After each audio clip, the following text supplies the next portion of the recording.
नमस्ते। मैं टुनटुन मौसी। आज मेरी बस थोड़ी सी लेट है तो मैंने सोचा क्यों ना आपको एक कहानी सुनाया जाए।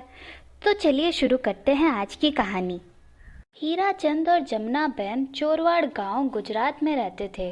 शादी के कुछ साल बाद सन 1932 जनवरी 28 को उन्हें एक लड़का हुआ जिसका नाम उन्होंने धीरज लाल रखा। हीरा चंद तब गांव के स्कूल के हेडमास्टर थे। धीरज भी उसी स्कूल में पढ़ता था।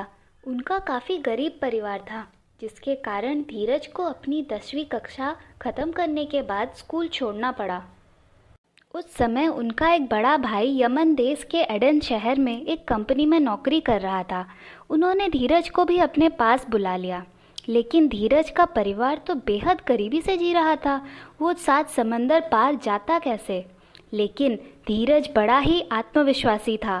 वो अपनी सूझबूझ से पैसों का जुगाड़ कर लिया, पर उतनी नहीं कर पाया कि वो एक पैसेंजर शिप में जा सके। बड़ी मुश्किलों से वो एक कार्गो शिप में ही अपना सफ़र तय किया। वहाँ पहुँच के वो अपने भाई के कंपनी में ही एक अकाउंटेंट का काम करने लगा। लेकिन धीरज ने अपनी पढ़ाई एक गुजराती मीडियम स्कूल से की थी, जिसके कारण उसे अंग्रेजी बिल्कुल नहीं आती थी। ये सब के बावजूद भी वो वहाँ टिका रहा। वो दिन में नौकरी करता और रात को कई तरह के जर्नल और इंग्लिश की बुक्स पढ़ता और इंग्लिश सीखता। उनका काम देखकर कंपनी के मालिक ने उन्हें प्रमोशन दे दिया और इसी बीच उनकी शादी कोकिला बेन से हुई थी। सन 1955 में यमन को ब्रिटिश सरकार से आज़ादी मिल गई और बाहर देश से रहने वाले हर नागरिक का वहाँ रहना बहुत जोखिम भरा हो गया, जिसके कारण उन्हें भारत वापस आना पड़ा था। तब उन्हें एक बेटा भी हो चुका था जिसका नाम उन्होंने मुकेश रखा था। भारत आने के बाद उनके छोटे बेटे अनिल और 2 बेटियों का भी जन्म हुआ, जिसके कारण गरीबी फिर बढ़ गई। तब उन्होंने एक रिलायंस कमर्शियल कॉरपोरेशन नाम का बिजनेस शुरू किया, जिसमें वो मसालों का बिजनेस करते थे।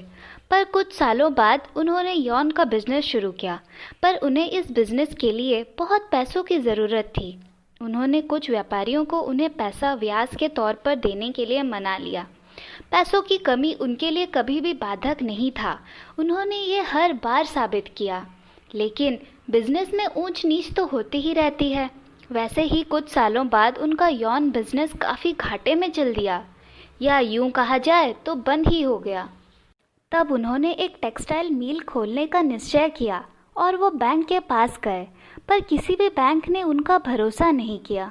उन्होंने तब भी पैसों का जुगाड़ किसी भी तरीके से किया और नरोदा गुजरात में सिल्क टेक्सटाइल मिल की शुरुआत की, जिसका नाम उन्होंने ओनली विमल रखा, जिसके कारण सभी उन्हें पॉलिस्टर किंग के नाम से जानने लगे।